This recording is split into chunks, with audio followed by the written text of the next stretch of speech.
Hey guys, and welcome to my Pokemon Black Nuzlocke challenge. The rules of a Nuzlocke are pretty simple, which you catch the first Pokemon each route, and you name it something ridiculous like Pancake. If the Pokemon faints, it is gone forever.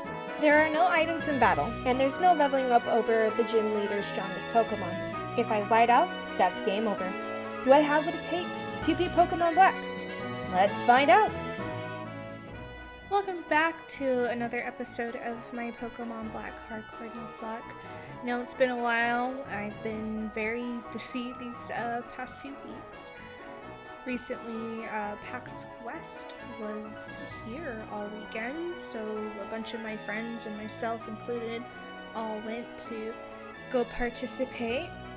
I got to have a chance to sit inside of the Civ 7 panel with the developers of that project that's coming out beginning of next year. And it was very cool to say the least. Like, it was interesting to watch how historically these civilizations throughout multiple different eras of the world is going to be implemented inside of the game.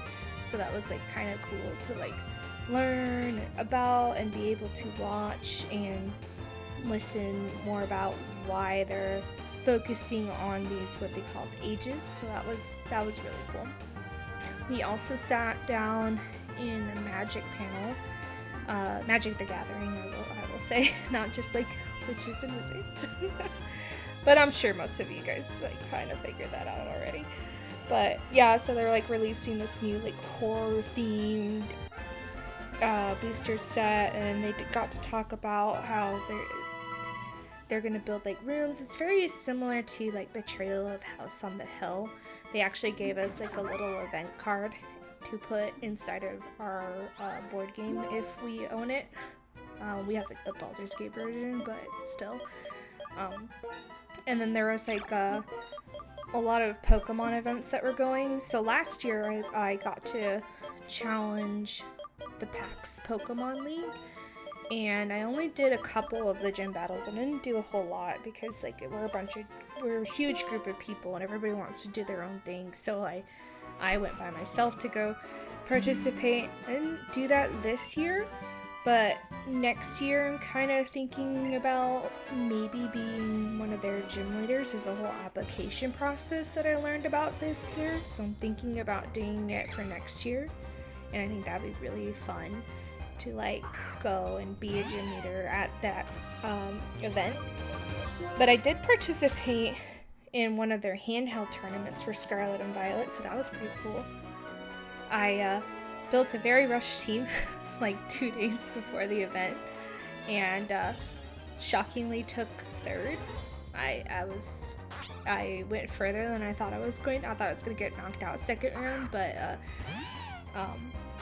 it was really cool to get third.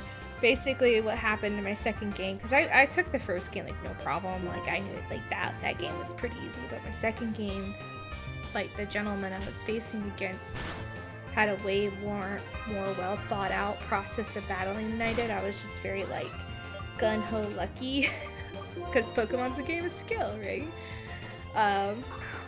And I got really lucky. He went for like a play rough on my walking wake, and it, 90% accurate move, and it missed. And that miss like determined the rest of the match because I wouldn't have won. Like, I would not have won that battle if that move landed. Because I was already, like, I want to say 1 Pokemon down, and I had like 3 left, and then that would have KO'd, and he had all 4. So that play rough was like the hugest miss and costly maneuver of the game, because I knocked out both of his Pokemon that turn because of that miss, and I was able to get him back. Yeah. So, and then the third round I lost to a gentleman that's actually a gym leader at the Pokemon League I mentioned earlier. And he had a very like old classic, very first regulation of Scarlet and Violet with the Dondozo and the Tatsugiri. And I brought my Rotom Wash because I wanted a Will-O-Wisp for the Dondozo because I had a feeling like that was what was gonna be on there. And I was right, but he put it in the back and I put my Rotom on the front. And Anyways, these are all like best of ones, and I think if that game was like a best of 3, I would have been able to outmaneuver and get there. But they were all best of ones. It was only the very last game that was the best of 3. So I had to do the 3rd place match, and Choice Banded, Normal Terra Type, Dragonite for the win. Like, what else was I gonna have on there? So essentially my team, I didn't really plan for doubles very well because it's very VGC format, regulation, H, but ish. They didn't really have like a full set on rules. I had Whimsicott, Dragonite, Archelodon, Walking Wake. I'm blanking on the other 2 right now. Rotom Wash. I mentioned the Rotom Wash and Skeledirge. I put the Skeledirge in there because I wanted diversity. I don't really have a good reason. He was shiny. Whimsicott, Skeledirge, and Rotom were all shinies. I literally like shiny hunted Rotom very last minute just so I can have a Rotom Wash that was shiny because I was gonna use a regular one. And then the Archelodon was more like I needed a very like strong defensive wall. I was gonna put Walking Wake, and I was not gonna put Dragonite, but then I didn't really want to think about it and put Dragonite in because he was already EV trained and had the right Terra type I would want. So I just kind of put him in there. Otherwise, 3 Dragon Pokemon would not have been what I would have done. But it got me thinking that like I kind of want to like compete more professionally, not professionally, but like yeah. And I found out there's local tournaments on the Pokemon website in my local area, so I'm thinking about doing that. They're at the end of the month, and I don't know, kind of nervous, kind of excited. It just seems like something I would thoroughly enjoy doing, and that's what I kind of want to do. I noticed that there's an international regional tournament in the beginning of next year in March that's pretty nearby. It's like a 4-hour drive where I'm at, so I might participate in that if I can, but I don't know how to sign up, unfortunately, because they don't really tell you that. But if I can sign up, then maybe I can convince my boyfriend to go travel for that. And who knows, maybe I'll be at Worlds. I highly doubt it.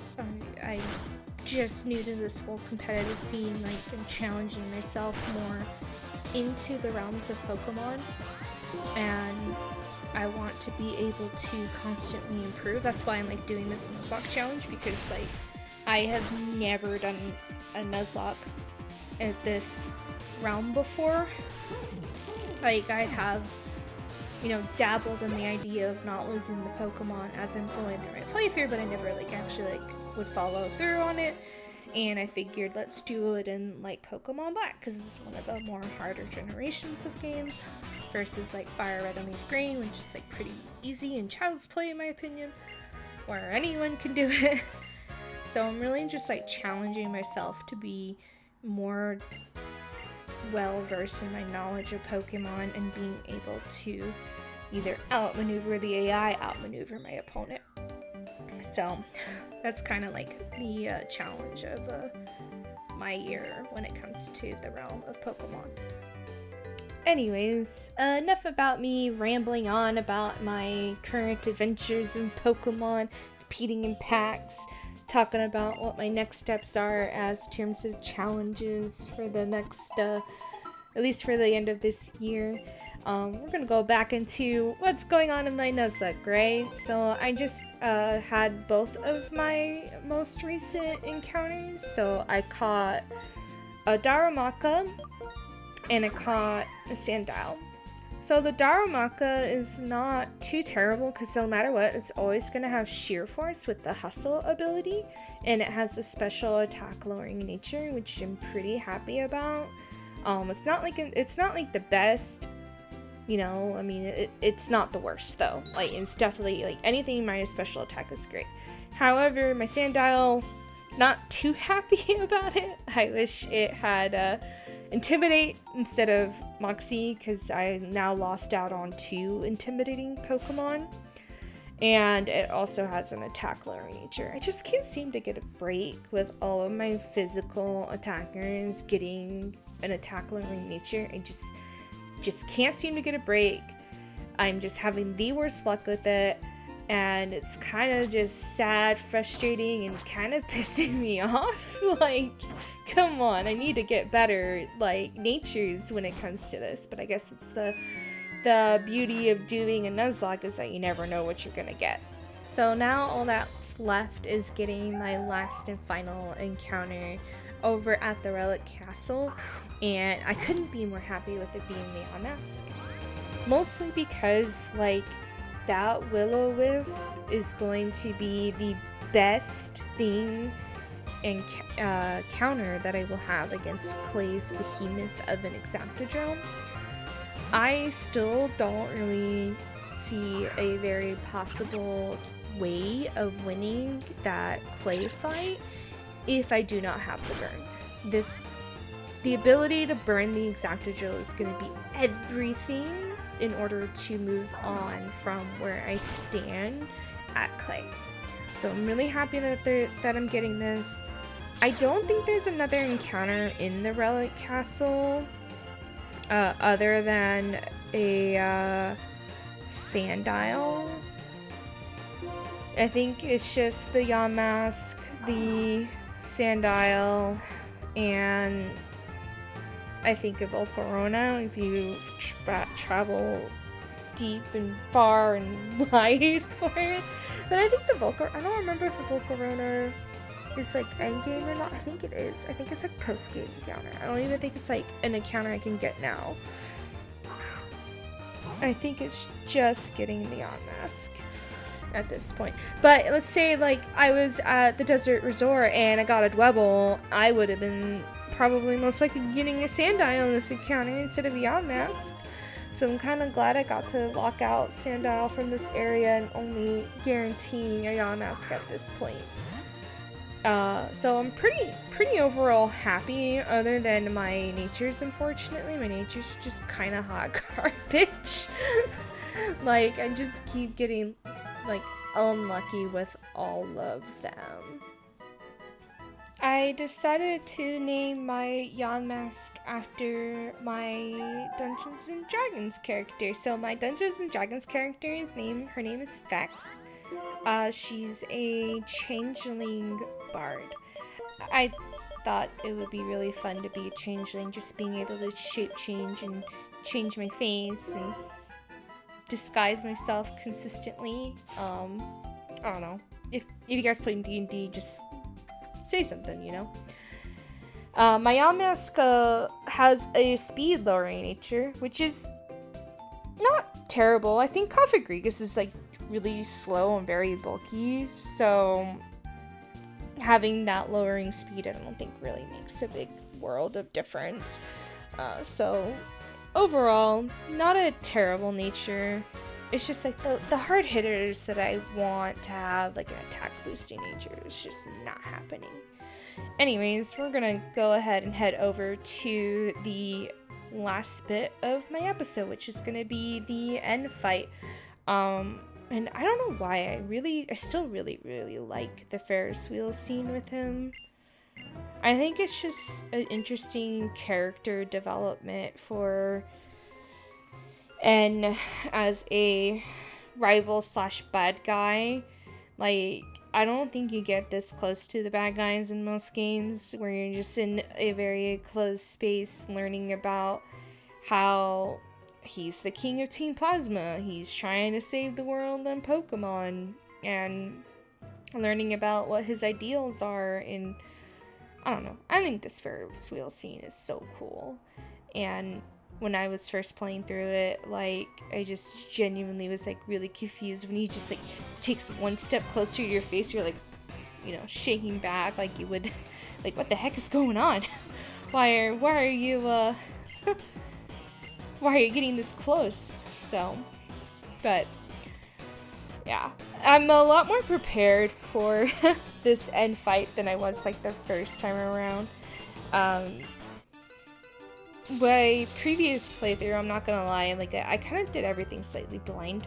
I haven't played this game in like over 10 years, right? Like it's been 24 years, not 24, 14 years since this game came out, and I have not touched it since, really. So I'm definitely feeling a lot more confident. Like I knew he was gonna start with the Sandile, so that's why I started off with my spinach and just seed bomb it, one hit KO, easy does it, easy goes, like nothing crazy. He's gonna send out his Darumaka notes, you know, to counter my grass type, and then, you know, what are we gonna do? We're gonna switch into Pignite to take up whatever fire type attack that it's going to do. So I already had like my first few steps like planned out in my head as to what I am going to do for this fight. You know, and then, you know, once I kill this, it's gonna bait out its psychic type. Then you just throw in your dark type, because now it can't hit you with psychic type moves. You get rid of that, and then I think the only thing left is the timber. Right? I don't remember. But yeah, like, I just kind of like threw myself in very blind to most of these battles. That's why, like, when I got to Clay in my last run, I was very like ill prepared. I also forgot that like Steel Times are extremely busted, where Dark and Ghost are resistive to it. So I like forgot all of that and was not really as well prepared as I should have been. But this time's different. I have my Pansage, I have a Watchdog. I didn't have these encounters last time. My Patrat died like the second I got it, and then I lost my Pansage to Bianca. So I'm doing a lot better as terms of having these Pokemon sticking around. I haven't lost one yet. Knock on wood. Hopefully I don't lose any. But I do still have the Electric Gym Leader next, which is also pretty difficult. With the Volt switching of all of her Pokemon, and then like having the Emolga only being weak to Rock and Ice, and I actually don't have a Rock time this time around, so I kind of have no idea what I'm going to do. But I have a Ground type, so you know it's gonna be better than not having anything at all.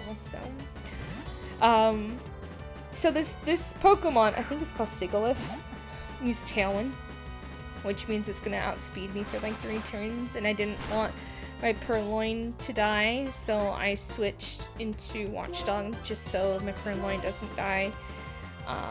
And the Sigilyph still outspeeds my Watchdog, so no crit, thank goodness, but I was definitely dead to crit. I did not think that the Sigilyph was gonna outspeed the Watchdog. I thought it was just gonna outspeed due to Tailwind, but not the other way around.